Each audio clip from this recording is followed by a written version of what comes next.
你有没有想过，每次刷卡的时候，那个小小的 Visa 标志或是 Mastercard 的2个圈圈，其实背后隐藏着一场精彩刺激的金融大战，而且它们的诞生过程居然跟农民买肥料有关。没错，今天我们就来讲一讲 Visa 跟 Mastercard 这2个全球信用卡巨头的起源故事。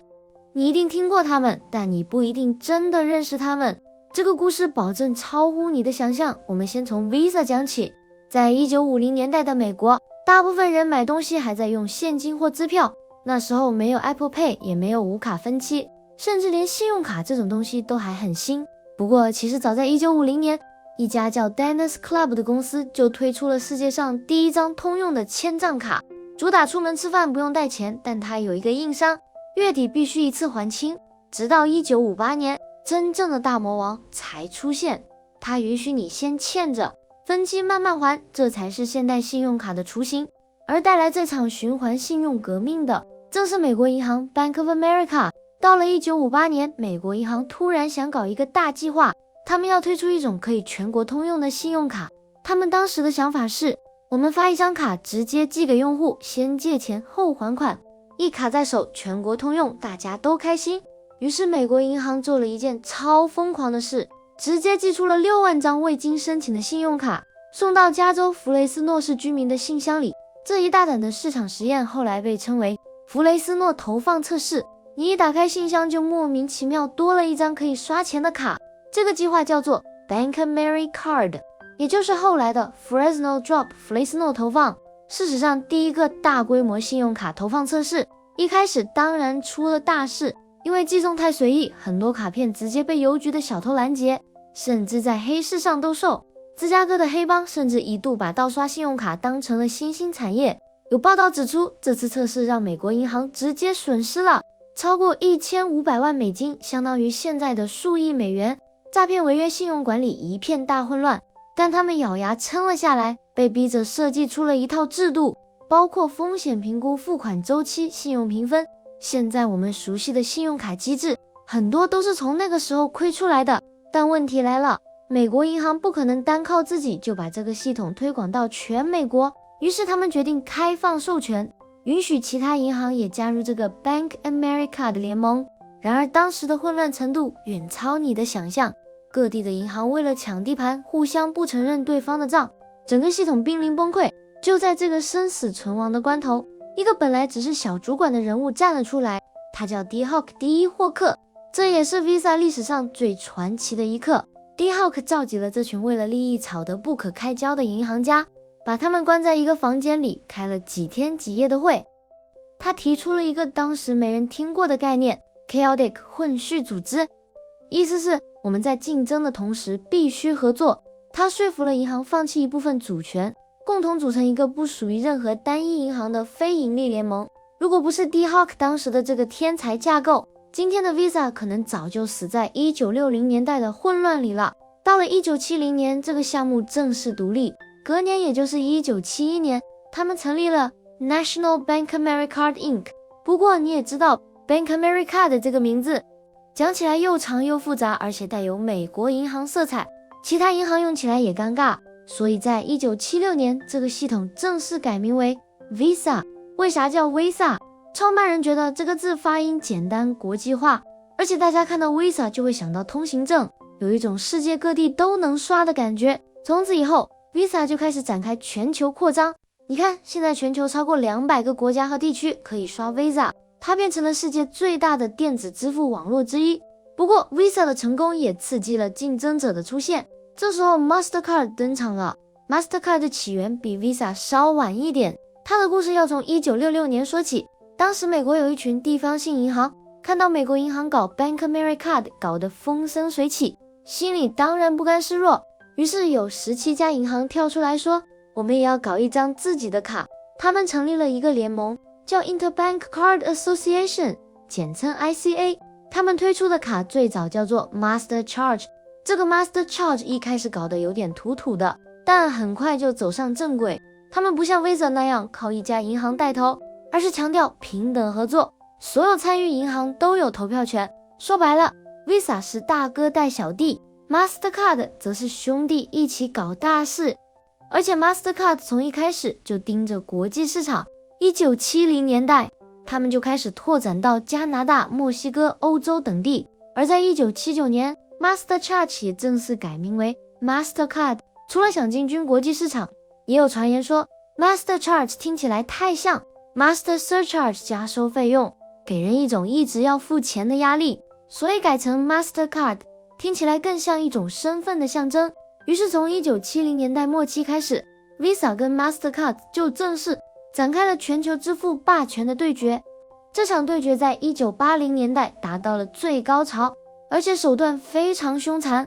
当时 Visa 为了彻底干掉当时的绝对王者美国运通 American Express， 发动了一场史诗级的奥运会突袭。 Visa 砸下重金买断了奥运会的独家支付权，并在电视广告里疯狂洗脑，广告词极具挑衅意味，奥运会带上你的护照，带上你的 Visa， 但记得把你的美国运通卡留在家里， Leave your American Express at home， 因为奥运现场真的不收运通卡。这一招简直是杀人诛心，他成功给大众植入了一个观念， Visa 是万能的，而其他卡特别是运通虽然高级，但关键时刻会让你尴尬。 Mastercard 被夹在中间也很痛苦，为了突围，他们后来才搞出了那句韩式经典的广告语，万事皆可达，唯有情无价。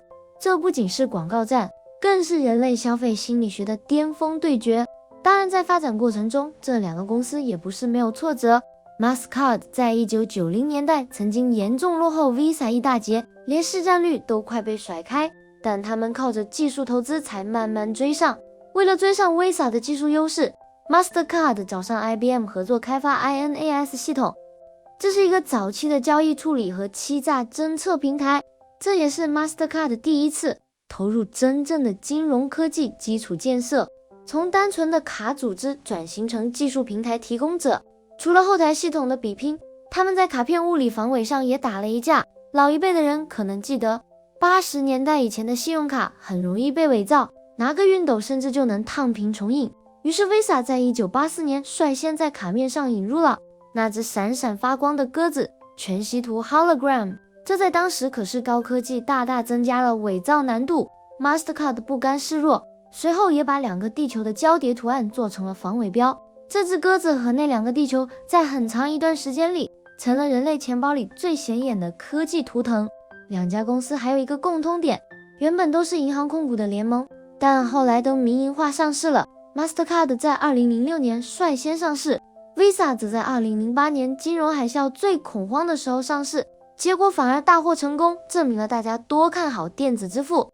两家公司一上市马上变成华尔街宠儿，因为他们不是传统银行，不用背负坏账贷款这些高风险业务，又能从每一笔刷卡抽佣稳赚不赔。讲到这边，你可能想问，那到底 Visa 跟 Mastercard 有什么不一样？其实以消费者角度来看，两张卡的功能几乎差不多，都能刷，都能网购，都能用在海外。真正的差别在于他们背后的发卡银行不一样。 Visa 跟 Mastercard 本身不发卡，他们只是网络系统的管理者。比如你拿的是台新银行的 Visa 卡，那台新银行才是发卡的那一方， Visa 只是提供交易系统。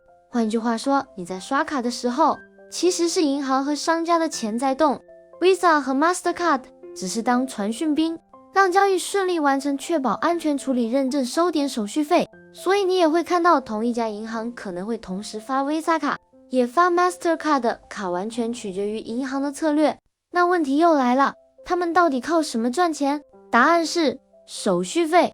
每一次刷卡，商家都会被抽一笔刷卡手续费，这笔钱会被发卡银行、收单银行还有 Visa 或 Mastercard 三方分掉。虽然比例不高，但你想想看，全世界每天上亿笔交易，这个手续费的规模恐怖到不行。而且他们也靠跨境手续费、授权费、资料分析服务赚钱，是非常现代化的科技公司。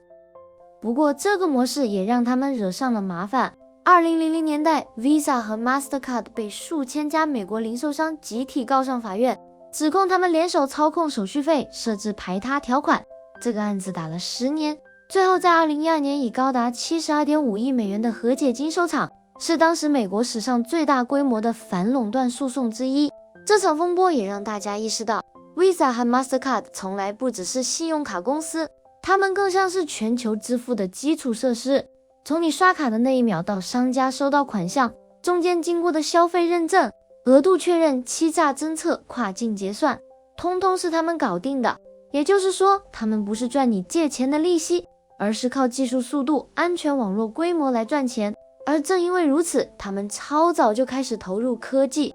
Mastercard 在1990年代就投入资金开发全球支付网关， Visa 也不甘示弱，推出 VisaNet 系统，强调每秒可以处理超过6万笔交易，几乎是金融界的光速通道。你以为这样就结束了？没有。2008年金融风暴爆发的时候，很多传统银行倒闭，但 Visa 和 Mastercard 不仅活下来，反而变得更强。为什么？因为人们反而更依赖电子支付。从那之后，他们就开始飞速发展数位化系统，包括无卡支付、一键结账以及现在的金融 AI 风控。Visa 甚至在2021年尝试支援加密货币结算，让你用 USDC 稳定币清账。Mastercard 则砸重金投资生物识别支付，未来你刷指纹扫脸就可以完成付款。当然，他们也不是没有危机。你还记得2010年发生的维基解密事件吗？当时因为 Visa 和 Mastercard 暂停处理捐款，引发全球黑客集体报复，差点让系统被打爆。而且这种切断支付的权利不仅仅是用在政治上，甚至开始涉足道德审判。最著名的案例就是2020年的 Pornhub 事件。当时因为《纽约时报》一篇报道指控 Pornhub 上存在未成年非法视频， Visa 和 Mastercard 根本不需要等法院判决，直接宣布切断对 Pornhub 的支付服务。一夜之间，这个全球最大的成人网站陷入绝境，被迫删除了数百万部视频。这件事让很多人背脊发凉，原来 Visa 和 Mastercard 掌握了互联网内容的生杀大权，只要他们不喜欢任何一个依赖线上收款的行业，可能在几天内就会窒息而死。但最恐怖的一次火力展示发生在2022年，俄乌冲突爆发后， Visa 和 Mastercard 宣布退出俄罗斯市场，这意味着数百万俄罗斯人手里的卡出了国门瞬间变成废塑料。而在俄罗斯境内的外国游客也发现自己寸步难行，连买个面包都付不了款。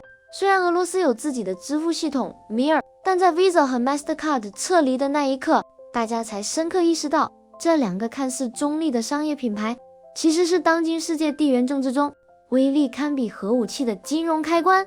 只要按下开关，就能让一个国家的金融血管瞬间堵塞。这些都提醒大家，当你掌握了全球金融的基础设施，责任也会变得超级重。不过说真的，最大危机还不是这些，而是行动支付的崛起。搭捷运、买咖啡、网购，现在通通一只手机搞定。Apple、Google、微信、支付宝这些科技公司正在慢慢吃掉支付这块大饼。对 Visa 和 Mastercard 来说，这根本是地盘被抢，但他们并没有硬碰硬，而是选择合纵连横。像 Apple Pay 里面，信用卡底层还是 Visa、Mastercard 的网络在跑，所以你虽然用的是手机，但每一笔交易他们还是能抽佣。换句话说，他们虽然退居幕后，但利润照赚。大家还以为是 Apple Pay 在主导，其实 Visa 和 Mastercard 才是真正的幕后赢家。聪不聪明？而且他们还积极扩展新的业务。Visa 在非洲大量投资行动银行计划，在印度、东南亚如印尼、菲律宾、越南投资基础设施，与 Grabpay 和 Goyak 等平台合作，让自己在亚太还能保有影响力。这些战略让他们从传统金融公司变成真正的全球科技企业。那他们现在的规模有多大？截至2025年 ，Visa 一年处理超过2500亿笔交易，市值超过5000亿美元。Mastercard 虽然稍小，但也在3500亿美元以上。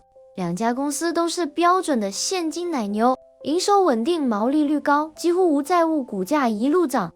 但你知道他们最强的是什么吗？不是技术，不是速度，而是网络效应。商家愿意装 Visa、Mastercard 是因为顾客会用，顾客愿意办是因为商家收，这就形成了一个完美的飞轮，别人根本打不进来。你可能会问，那 American Express 跟 JCB 呢？其实 Amex 走的是高端封闭路线，市占率远低于 Visa 和 Mastercard，JCB 则主要在亚洲国际化程度不够，所以最后只剩两强争霸。有趣的是，这两家公司虽然是直接竞争者，但其实他们的系统也互相协作，比如全球 ATM 网络以及 EMV 晶片标准，他们都是一起制定的。竞争归竞争，但在推动全球支付标准这件事上，他们是战友。你问哪一个更好？说真的，对大多数人来说，你手上那张卡，不管是蓝色的 Visa 还是红黄圈圈的 Mastercard， 其实背后都是一样的游戏规则。到底谁赢？可能是你每一次付款的时候都没想过自己其实在替谁投票。也许真正的赢家是那个永远抽佣的平台系统本身，而且未来他们的目标已经不只是信用卡，而是控制全世界的金流。不管你是拿手机复用 AI 交易，还是某天你家冰箱自动叫 Uber Eats 帮你买宵夜，后台跑的很可能就是 Visa 或 Mastercard 的系统。